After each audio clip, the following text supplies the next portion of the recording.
Hi, welcome to Recap Kingdom.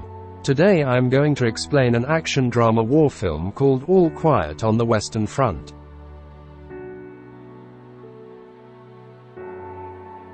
Three years into the First World War, in the spring of 1917, Paul Baumer, then 17 years old, enlists in the Imperial German Army together with his classmates Albert Kropp, Franz Müller, and Ludwig Behm. They unknowingly get uniforms from troops who lost their lives in earlier battles while listening to a school official give a patriotic speech. They make friends with an elderly soldier named Stanislaus Kaczynski after being stationed in La Malmaison in northern France. The Western Front's trench warfare realities destroy their idealized picture of the war, and Ludwig is killed by shelling on the first night. Weary of the growing losses, German official Matthias Erzberger meets with the German High Command on November 7, 1918, and urges them to start armistice negotiations with the Allies.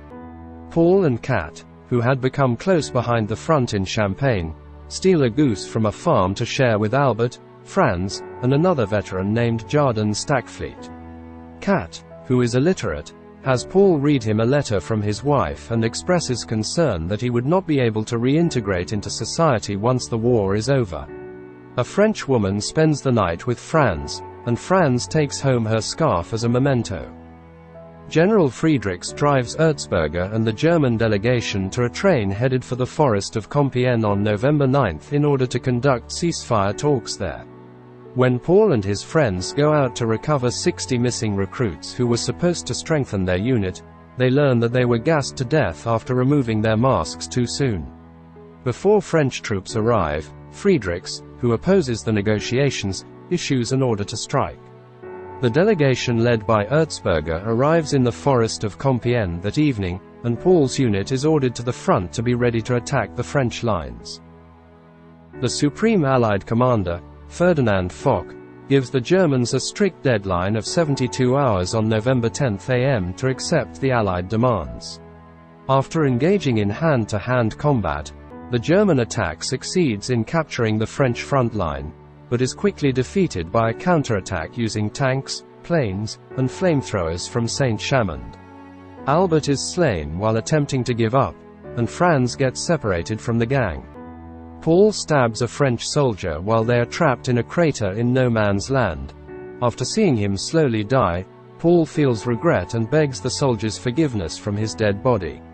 Erzberger is informed of Kaiser Wilhelm II's abdication and is given the go-ahead to accept the Allied terms by Field Marshal Paul von Hindenburg in the evening. When Paul gets back to his squad, everyone is celebrating the impending conclusion of the war. Jardan, who is hurt, offers him Franz's scarf when he finds him. Paul and Kat offer him food, but Jardan kills himself because of his crippling. On November 11, around 5 a.m., Erzberger's delegation signs the armistice that will go into force at 11 a.m.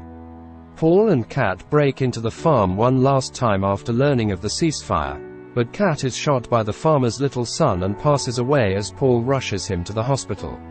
Friedrichs orders an attack to begin at 10:45 in order to bring the conflict to a successful conclusion for Germany. Before being speared through the chest by a bayonet just before 11 o'clock when the action ceases and the front goes silent, a defeated, battle-hardened Paul murders numerous French soldiers.